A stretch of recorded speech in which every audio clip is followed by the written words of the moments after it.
Hello, this is Dr. Gregory Mabry, and we're doing Dr. Mabry and Friends. Well, today I have a public health official with us, Dr. Chris Hendricks. In the news, we've been seeing, things about COVID-19, and we've been hearing the term public health and population health and epidemiology and all these different terms that we haven't really heard until the pandemic started. Well, I have an actual expert in the field talk about what public health is, environmental science. Dr. Chris Hendricks, I have a couple questions for you that we're burning to know. So the first thing I'd like to know is kind of walk me through your typical day in your profession. Okay. Yeah, Greg, thanks for the opportunity. Some of the ones too is I think anyone that goes in the military, you'll have a atypical job setting than most people have. So with that, there's a lot of different times and rhythms and paces you'll have throughout your career, especially in public health. Under the military is epidemiologists are lumped under 67 Charlie, which is preventive medicine. And then you get another identifier, which is environmental science and engineering, depending on what your background is. And so that kind of changes out the days a little bit, just because you not only do public health, what we see in the civilian sector, but you also go into more of the chemical side, industrial hygiene, that are other disciplines follow in there as well. Safety, health, and environmental affairs is a big part that kind of do more of the chemical side of the house. In the military, we do both. So those agents in the air that can get us sick, what we're hearing, with coronavirus, those have been around many times too, and we've studied those and seen them in other areas, not causing pandemics, but definitely around. So I'll kind of rewind a little bit of my past history. I'll kind of give a good indication of what we do. So when I first came in the military, is they used more of my epidemiology background, and it wasn't the most glamorous thing, but it helped a lot. It was called JTAPIC. It's Joint Trauma Analysis and Prevention of Injury and Combat. And so from that is we looked for material solutions of how we could protect the soldiers better. And I was just coming in the military, and we took all the autopsy reports of fatal deaths in the military, and we paired them up to the prevention, measures we had in place, like the combat helmet and our body armor and things like that. And then we started to look and analyze them. What were the failures in those? And so one of our big things in just our time there was we saw actually a lot of drownings actually happen from when they had rollovers into, riverbeds that are out there and they couldn't get out, or maybe it was fires inside of the tanks and they had so much weight from their armor and everything they couldn't get out. So a big thing we looked at is the quick release that's now on the body armor. And that was one of the new modifications based on that study.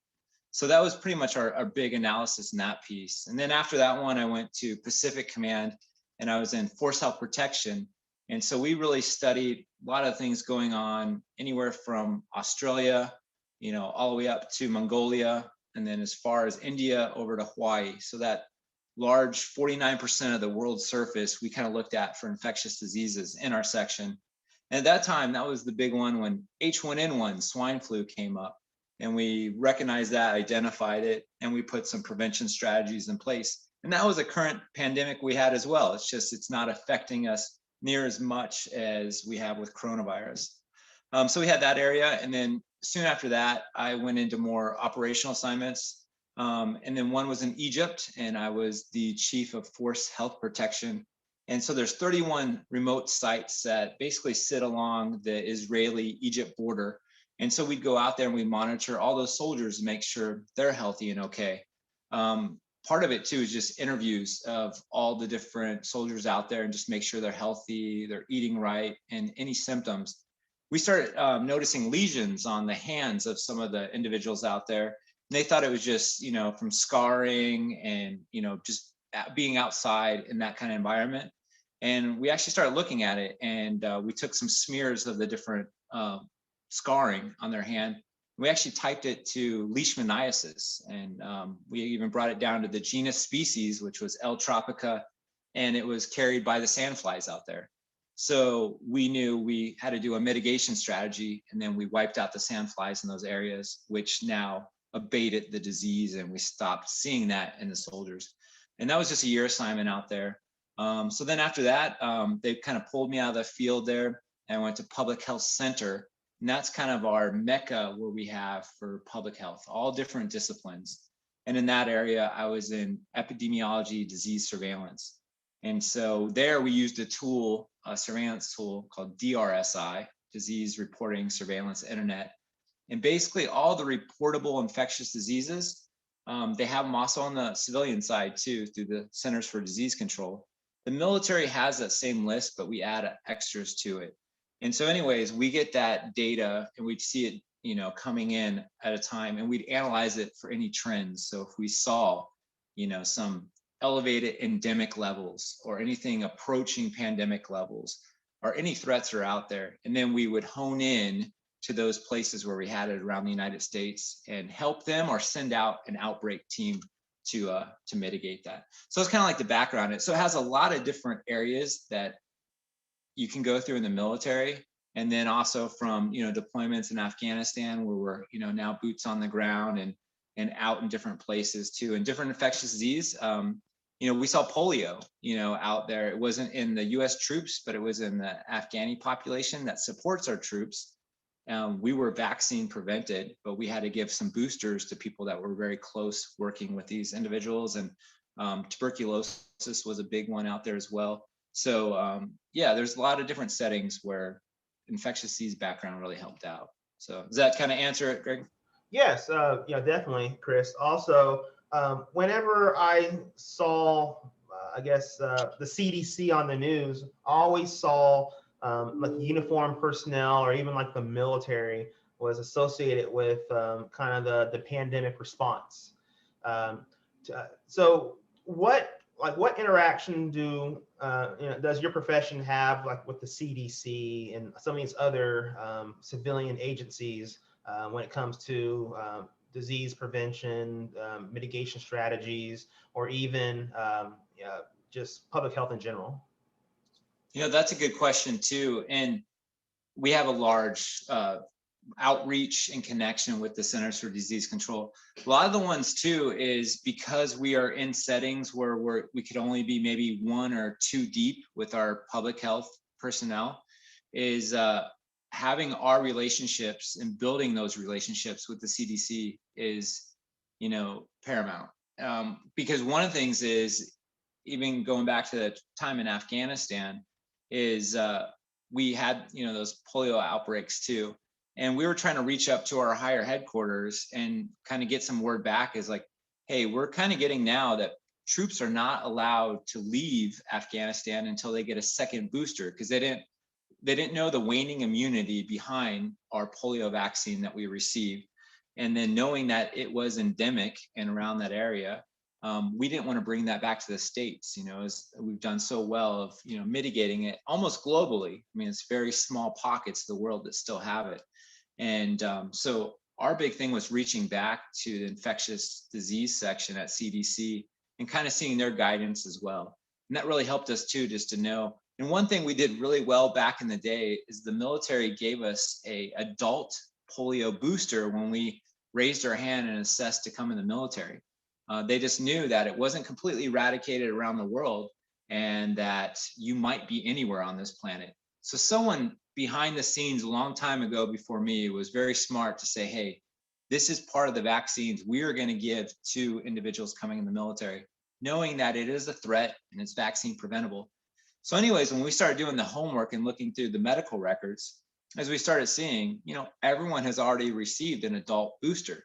And that was CDC's guidance. If you're going to go into an area that has an endemic threat of polio, then they would just recommend getting an adult booster, because you receive the series when you're younger, but they just to protect you more, because some of these vaccines are immunologic response to it starts to wane over years. And so they would just give a booster, but we were already protected. So having that, ability to reach back to the CDC, get their guidance. And two, when you bring in the CDC, when now you're informing the surgeons that are there in Afghanistan, the military side, that brings a lot of validity to your approach. It's not just Chris Hendricks thinking, hey, this is a great idea, but this has also been vetted with the CDC. We also talked to the World Health Organization just to see what their take was. And then we brought, everyone that we're looking at, we showed their medical records that they had an adult booster. So when you start bringing all those pieces of the puzzle together, then that was a good case of saying, no, let the soldiers redeploy home. There's no need to hold them up here in theater to get another booster. So that was kind of a good networking with the CDC. That's a very extensive relationship that you have with other governmental agencies, and it seems like you have a lot of obviously experience, but a lot of education goes into training to do these jobs in addition to civilian education. So can you kind of walk me through your educational background? Yeah, sure. So with it, there's many gates you can go into public health, and their backgrounds are going to help them in many different aspects. And even public health is so broad. Even within epidemiology, we're starting to specialize in many areas, from infectious disease to chronic to molecular and genetic. There's just a list that go on. And so even with that, I started out as a biology major, and that was my background in it. And I think I was dabbling with many things within the medical realm. I wasn't really sure. And so I'll have to admit, I was on the 5-year plan, slower in undergrad. I think a lot of it was because I wasn't quite sure I wanted to go within it. I looked at dentistry for a long time, and I was actually persuaded away from that from a family dentist that we went to all the time. He branched out into forensics, and that's when I started really getting, into what he was doing. And he reminded me too. He's like, "Hey, the one that brings in the income is actually through general dentistry. The forensic side is kind of a fun side gig."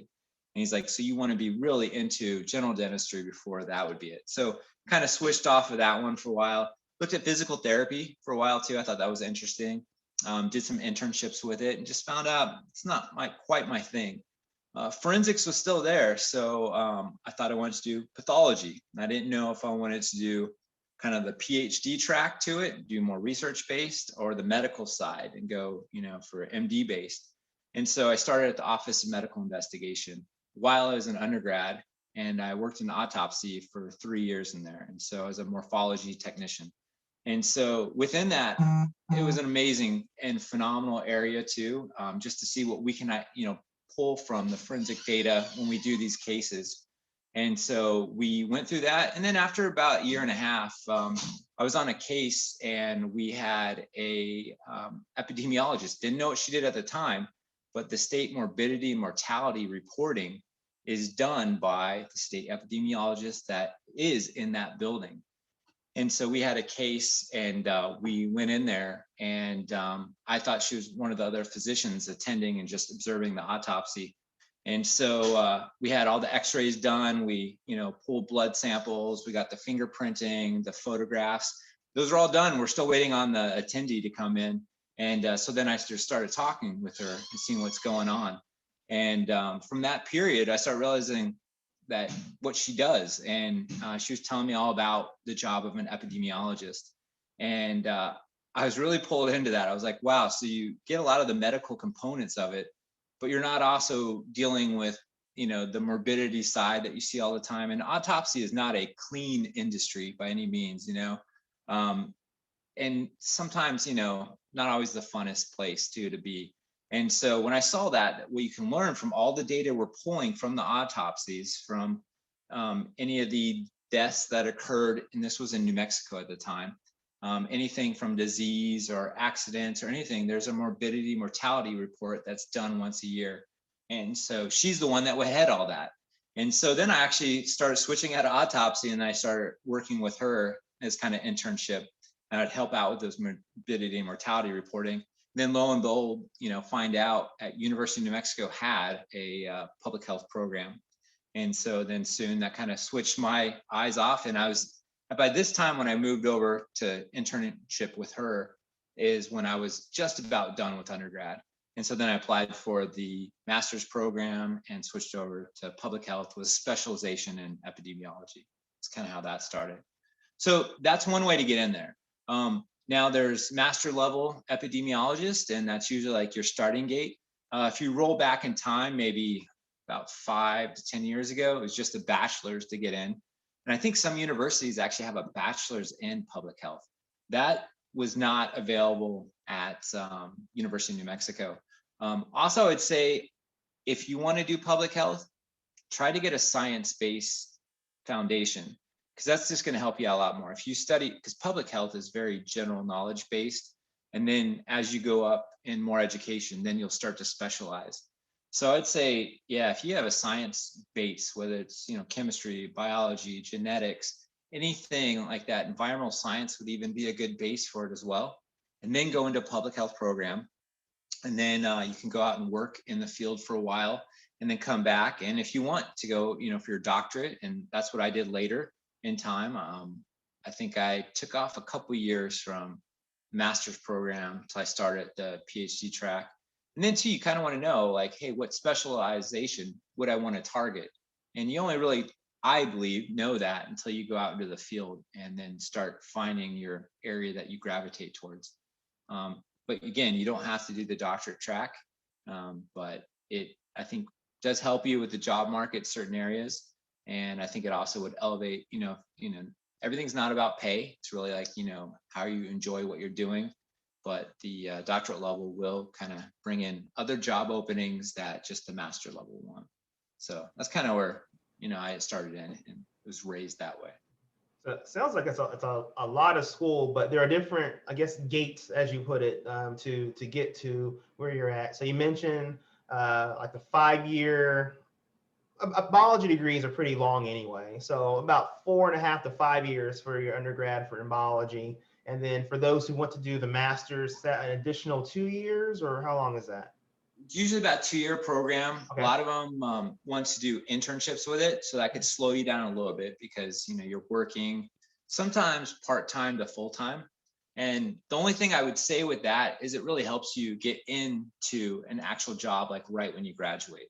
Because I think if you just shoot right through and do the academic side, then you're not selling yourself to those markets that want to hire you when you come out. Then you're kind of blindly putting your resume out to whoever is open at the time, which isn't a bad aspect too. But for me, I would say if anything, new one coming into the field is do an internship while you're doing the study part. And so one, that gets your feet in the door to real world, what you'll be doing when you come in. And then two, if you knock it out of the park, they're going to be asking you, to come work for them. And so that worked out really well for me. And I think that's a good way to kind of learn the field. And especially if you do an internship before you even start the program, because that lets you know is like, hey, this is my life. This is what I potentially could be doing. And again, like my trajectory changed by doing internship. I learned a lot from when I worked in pathology as well, and in an autopsy. And there's a lot of things I can take away from that. But I learned that wasn't the course I wanted to go towards, and it redirected me without spending all the time and then finding out later you're not so happy in the job that you currently have. So that's why I really recommend that internship before and during when you're in a program. Okay. I mean, that makes sense. You want to have a mixture of both education and experience as you're progressing through the career path. And it sounds like you're pretty passionate about the discipline in your job, especially in your career field. So what keeps you motivated to continue working in your profession? So I think my big thing on it too is I think I went in for the to help people out, and I think a lot of people do in many aspects. And when you say that too, everyone thinks, oh, well, only can help people is, be, a provider, or a nurse or whatever it might be. Someone said in one of my courses is the clinician and nurse are amazing jobs and they help out so many. But they also said, public health is the masses that you're looking at. You're not looking at individual care. And so they both are, I think, phenomenal avenues to protect people. And we try to get it before it's clinical. Now, it doesn't always work that way too. And so that's why the prevention piece is, I think public health has expanded so largely in the last, probably 5 to 10 years of where it used to be. Public health used to kind of be lurking in the back. They'd be the ones that would just stop these small pockets of disease, or they would really kind of hone in on the homeless population and, control disease that was with them and take care of them. They were behind the scenes in Planned Parenthood and organizations like that. They just didn't have a large footprint, and projection to the masses. And unfortunately, I mean, you start getting a lot more notoriety in a sense because of pandemics. So I think H1N1, that was our whisper of what a pandemic can do. Luckily at the time, it had very low virulence and it was fairly pathogenic, but when people got it, they weren't that sick. And it was actually lower morbidity and mortality than seasonal influenza. So we quickly forgot about it.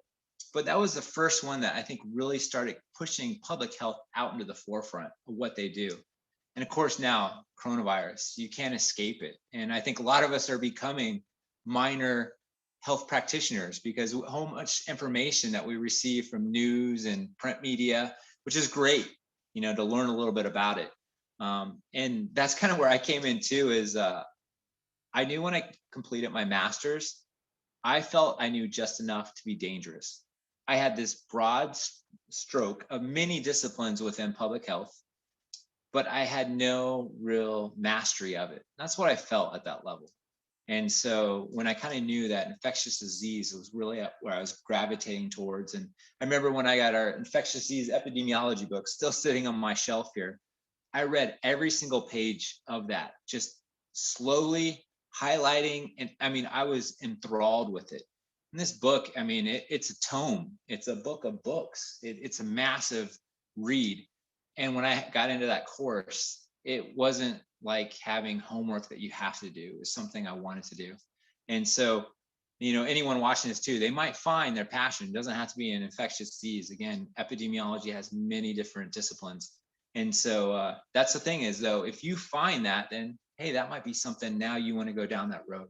And so that's kind of where I found mine. And it was by taking the general course load for the master's. And then when I, came up to infectious disease epidemiology, that's when I knew like, wow, this is great. I want to learn more. And that's what kind of set me on the path to the PhD program. Wow, that's pretty fascinating, especially with all the education and training that of course you had to take, but also that you wanted to take because you're so fascinated with the career field. Now, if someone isn't quite ready to engage in the amount of education it took for you to earn your degree and credentials, what are some other related professions that people can research to gauge their interest if they're not quite ready to do the bachelor's, master's, doctorate? Maybe someone who has like a high school diploma or a GED. So I think that's a good one too, because you're going down a road that it's going to take a long time to get to the ending of it, and you want for certain to know like, hey, did I go down the right way? And I think that kind of goes back to the internship programs as well too.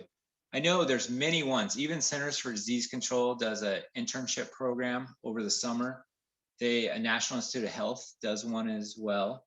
World Health Organization, that's probably more of a foreign travel one. So again, that's going to break the bank more than some of the other places.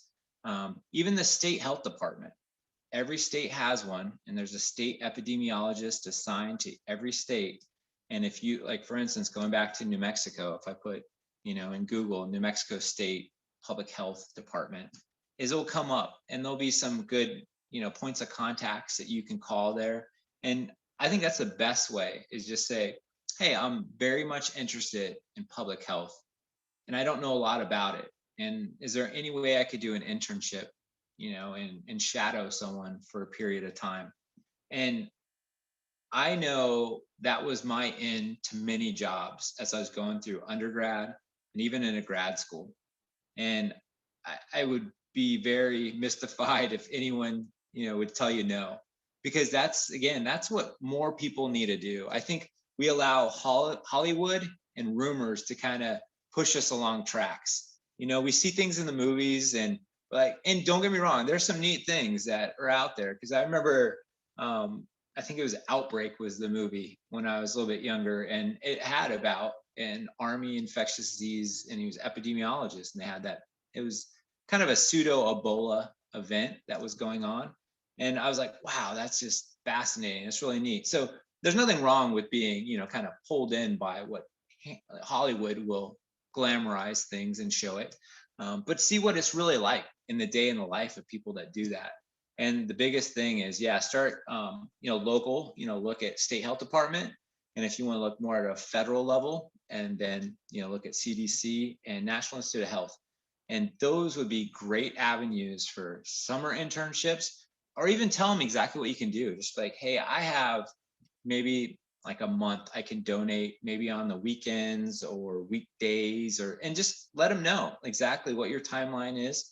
And, or even maybe, could I just sit down with you for an hour and talk? That might be just good. And I think that's the best way to break into it without going too far down that road and finding out maybe, hey, this isn't for me.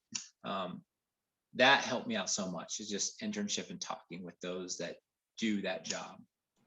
Okay, that's good advice.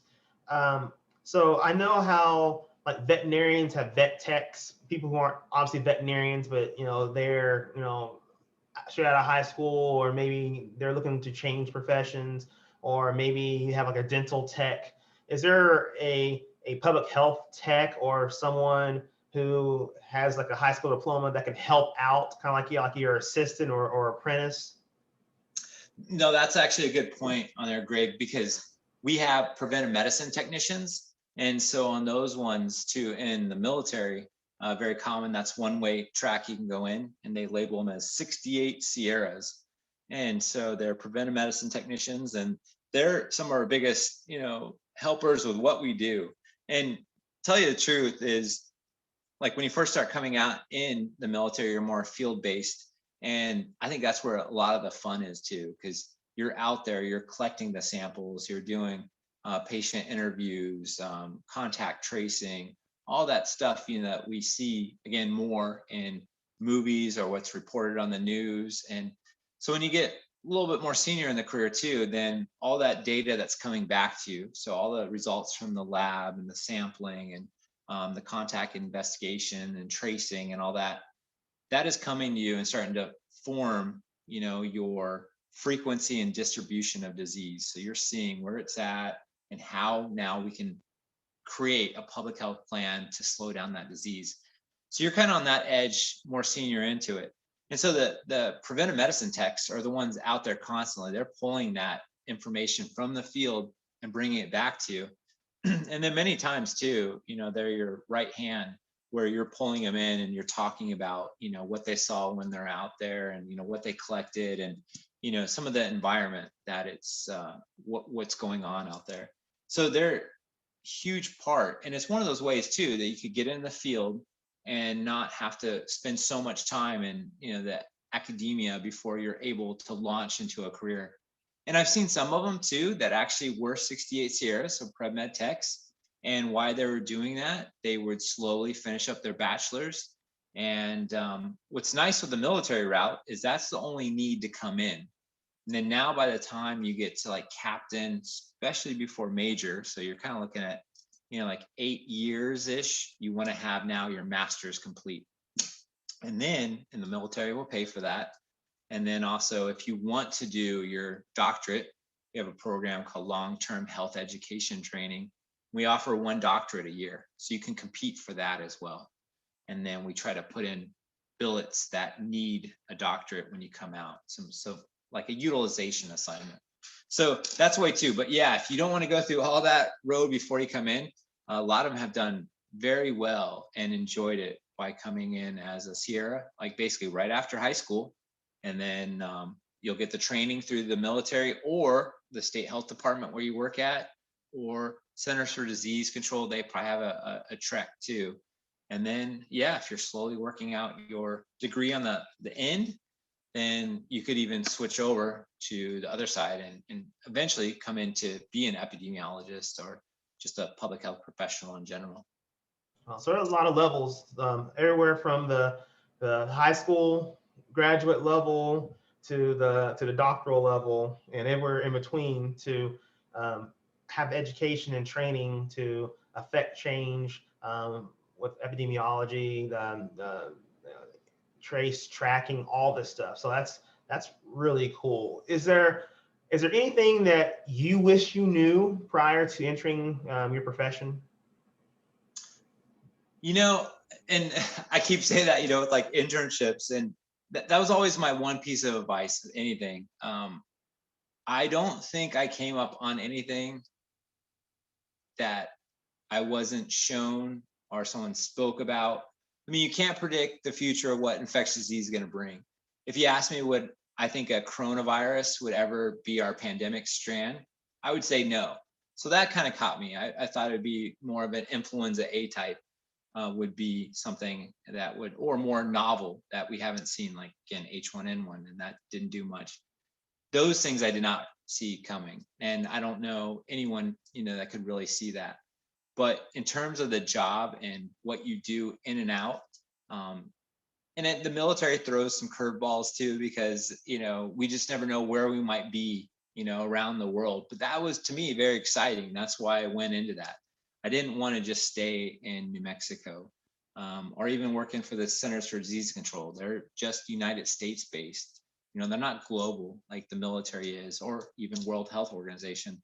And so that's what I knew I wanted. So they didn't teach me those aspects of global public health, neither at my school or when I was, interning. But I think that was the biggest thing of knowing what the field entails. Is, I had, a couple of years, and even as I was going through in grad school, after I stopped with Office of Medical Investigation, I moved over to Safety, Health, and Environmental Affairs. And even in that area, kind of got a little bit more taste of what the field, will bring. That's good to know, especially those who are looking at this right now and saying, "Hey, I want to go into public health, but I really don't know where to start." So obviously, internships, as you mentioned, just going up to a public health official and say, "Hey, sit down and talk with me for an hour about what you do." So that's really good advice. But yeah, that's really what I want to talk to you about today. Just kind of pick your brain about how you got into the profession, what you'd recommend to those who are interested in the profession. And overall, I think this was a really great chat and good information to put out there for those who are wanting to know more. But do you have anything else you'd like to add prior to us concluding this session today? The only thing I kind of put in there is it's a very expansive field. It's growing rapidly. I see a huge need, even not just my opinion, but we see, even with jobs, coming up in the future.